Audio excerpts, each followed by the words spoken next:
Did you know that the average person will spend about 90,000 hours working in their lifetime, and working is the activity that people will do most in their entire lives?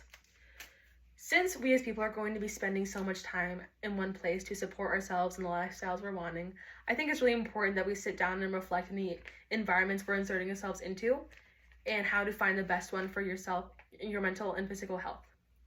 And I really wanted to talk about this subject because I personally have had some positive and negative experience within workplaces and the environments they bring, which led me to research this topic. And after having my own personal information and factual information, I think I hold knowledge that is relevant to everybody here, whether they're aware of it or not.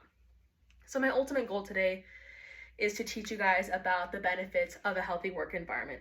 And I'm going to do that by talking to you guys about what an unhealthy work environment looks like, what resources can be offered to improve them, and what benefits employers can see if these ideas are implemented. So I really just want to start off with what an unhealthy work environment looks like. Morton Hansen, an author, wrote the book Great at Work, and he talks about the subjects and research of subjects that I'm talking about right now.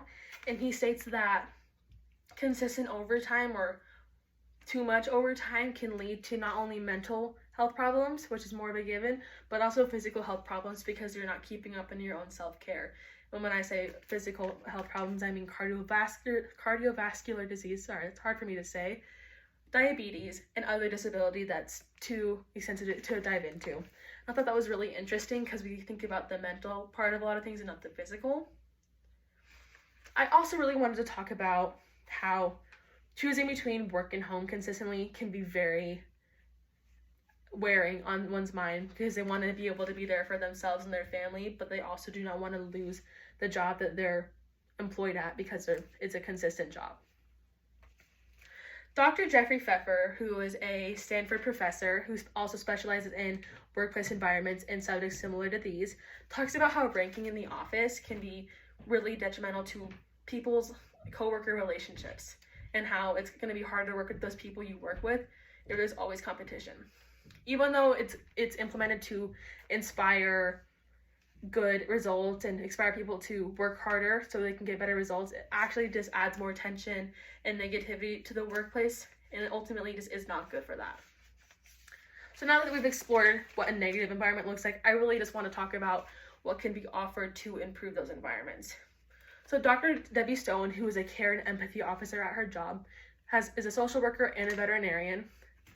She talks about how wellness resources are very important for employees. And when I say wellness resources, I'm not just talking about insurance, but I'm talking about the physical health too.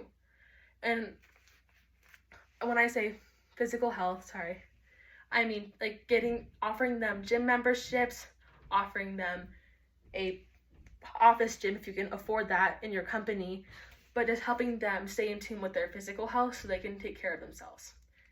And diving into insurance, which we just talked about, Julie Musilek, who is a co-author of Great at Work with Morton Hansen, she talks about how the owner of Patagonia makes sure that all of his employees are insured upon their day of hiring.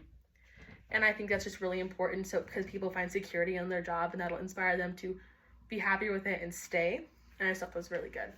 This next example is a little bit more personal, but I wanted to talk about my personal experience with wellness resources when it comes to mental health. I remember walking into work one day, my current job, having a particularly rough day. There were some waterworks involved. It was not a good day for me. My managers noticed, pulled me aside, sat me down in the office, gave me some really good emotional support, which I think is important for managers to do that. And after calming me down and talking me through my emotions, they handed me a little pamphlet that said that the insurance that my company is insured by offers 3 free counseling sessions for those who need it.